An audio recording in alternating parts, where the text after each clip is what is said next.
The hats come off. Flying tackle by Niedenfuhr, and boy, there's some serious fighting. And Wally, where were you in this thing? You're not the biggest guy in the world to be in those fights. No, I'm down on the ground somewhere after a while. Right here's how it all happened. And Ray, there's no doubt about it. Ray just ready to go. He didn't like any part of that being knocked down, or being hit, actually. And from all sides, they swarm on there.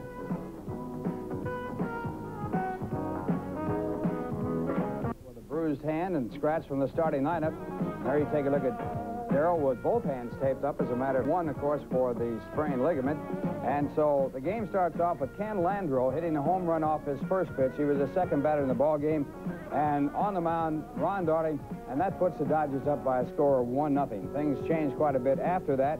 Into the third, Landreau again batting, and Darling strikes out.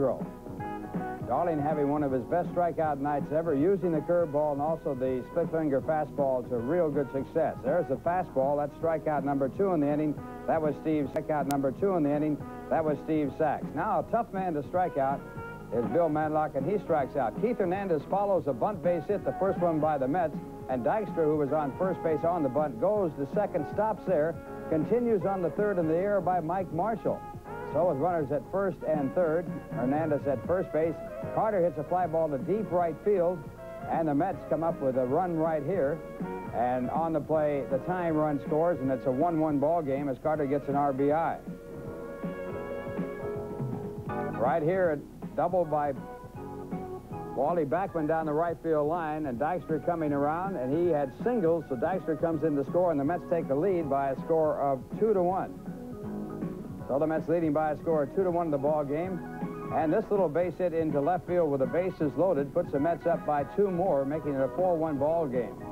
Backman comes in to score, and the Mets have themselves in good position as George Foster comes up with the bases loaded and takes the first pitch by Niedenfuhr down the left field line. It stays fair, and the Mets get 4 more runs. That is home run, grand slam home run number 13 as Niedenfuhr contemplates the situation. Now the next batter is Ray Knight, and this is what happens tonight. He is hit by the pitch ball by Niedenfuhr, and this starts a fight. Knight charges the mound. Niedenfuhr takes his cap off, throws his glove down, makes the tackle. Knight pounding on him, and they had some sort of a brawl out there. They finally got everything settled down, and Keith Hernandez makes it an 8-1 ball game as he hits his third home run out of the ballpark in a 3-0 pitch. The pitcher at that time was Pena, and the Mets held on to win the ball game by a score of 8-1.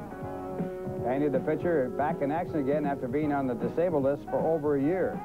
And Darling gets the final out of the ball game, a hard shot to Backman, and Backman throws to first base for the out that ends the ball game, and the Mets win it by a score of 8-1. And with tonight's victory, Ron Darling, the winning pitcher, also wins our Miller Lite Mets pitcher of the ball.